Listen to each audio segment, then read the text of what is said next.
90% લોકોને આ વાતની ખબર જ નથી. ગરમીમાં આપણે મોટી ભૂલ કરીએ છીએ. આપણે ખાઈએ છીએ ઓઇલી ફૂડ્સ અને ખાવા જોઈએ લીલા શાકભાજી અને ફ્રૂટ્સ.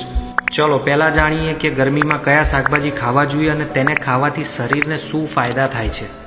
પાલક, જે આયરન અને વિટામિનથી ભરપૂર હોય છે, બ્લડ સર્ક્યુલેશન સુધારે છે, શરીરને તાકાત આપે છે અને વીકનેસને દૂર કરે છે. મેથી, જેમાં આયરન વધારે હોય છે અને જે બ્લડ શુગર કંટ્રોલમાં મદદ કરે છે અને શરીરની ગરમી અંદરથી ઘટાડે છે. દૂધી, જે બોડીને ઠંડક આપે છે અને પેટને શાંત કરે છે અને એસિડિટી ઓછું કરે છે.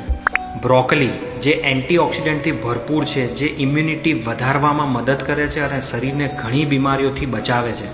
હવે જાણીએ ગરમીમાં કયા ફ્રૂટ્સ ખાવા જોઈએ અને આપણા શરીર માટે કઈ રીતે ફાયદાકારક છે. કાચી કેરી, જે લૂથી બચાવે છે અને થાકને દૂર કરવામાં મદદ કરે છે અને શરીરમાં પોટેશિયમ અને મેગ્નેશિયમ જેવા ખનિજ તત્વોનું સંતુલન કરે છે અને શરીરની એનર્જી જાળવી રાખે છે. દાડમ, જેમાં એન્ટીઓક્સિડન્ટ અને ફાઇબર વધારે માત્રામાં હોય છે, જે બ્લડ સર્ક્યુલેશન સુધારે છે અને શરીરમાં હિમોગ્લોબિન વધારવામાં મદદ કરે છે. નારંગી, જે વિટામિન સીથી ભરપૂર છે અને તમારી ઇમ્યુનિટી મજબૂત બનાવે છે.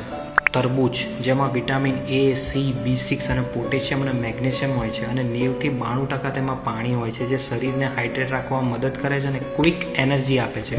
હવે 100 વાતની એક વાત, તમારે નારિયેળ પાણી, છાશ અને લીંબુ પાણી તો પીવું જ જોઈએ, કારણ કે આ ડ્રિંક્સ તમને ફૂલ એનર્જેટિક અને હાઇડ્રેટ રાખે છે અને તમારું ડાયજેશન સુધારે છે અને ફ્રેશ ફીલ કરાવે છે. હું છું હાર્દિક, ગુજરાતી અવાજમાં સબસ્ક્રાઇબ ગુજ્જુ કન્ટેન્ટ શો.